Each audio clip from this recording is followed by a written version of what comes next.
আসসালামু আলাইকুম গাইস, সবাই কেমন আছেন? আশা করি সবাই ভালো আছেন। আজকে একটি নতুন ভিডিও নিয়ে আপনাদের সামনে হাজির হয়েছি। ভিডিওটা নতুন প্রোডাক্ট নিয়ে। প্রোডাক্টটি নতুন হলেও আজকে যে প্রোডাক্টটি নিয়ে আলোচনা করব সেই প্রোডাক্টটা আপনারা বহুল পরিচিত, অর্থাৎ শতকরা 95% মানুষের কাছে পরিচিত, হয়তো হাতে গোনা দুই একজনের কাছে অপরিচিত। ইতিমধ্যে প্রোডাক্ট আপনারা স্ক্রিনে দেখতেই পাচ্ছেন। প্রোডাক্টের নাম হচ্ছে মোনাস্টেন। মোনাস্টেন একটা বহুল পরিচিত প্রোডাক্ট এবং এটা অনেকেই খেয়ে থাকেন এবং অনেকেই এটার সাথে পরিচিত। আজকে আমরা জানবো এই মোনাস্টেন সম্পর্কে বিস্তারিত, অর্থাৎ মোনাস্টেনের কাজ কী, মোনাস্টেন খাওয়ার নিয়ম কী, মোনাস্টেনের দাম কত ইত্যাদি সম্পর্কে টুকিটাকি সব কিছু। সো গাইজ, যারা আমাদের ফেসবুক পেজ থেকে দেখতেছেন তারা আমাদের ফেসবুক পেজটা ফলো করে দেবেন এবং অন্যান্য ভিডিওগুলো লাইক কমেন্ট করে দেবেন, শেয়ার করে দেবেন।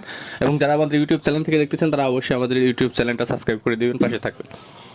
তো গাইজ, নোয়াটিনের সম্পূর্ণ ভিডিওটা দেখেন। আজকের আলোচনা হচ্ছে মোনাস্টেন সম্পর্কে। মোনাস্টেন এটার আরেকটা নাম রয়েছে, সেটা হচ্ছে মন্টেলোকাস্ট, অর্থাৎ মন্টেলোকাস্ট অরিজিনাল নেম বা জেনেটিক নেম যেটাই বলেন, কিন্তু মোনাস্টেন নামে বাজারে অ্যাভেলেবল পাওয়া যায়। এটা হচ্ছে একমি ফার্মাসিউটিক্যাল লিমিটেডের একটি প্রোডাক্ট, বাংলাদেশের টপ 10 কোম্পানির মধ্যে যেটা একটা।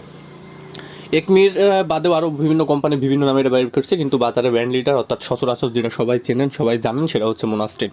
মোনাস্টেনের কাজ কি? মোনাস্টেন হচ্ছে একটা বঙ্কোডাইলেটরস, অর্থাৎ মন্টেলোকাস্ট হচ্ছে একটা বঙ্কোডাইলেটরস।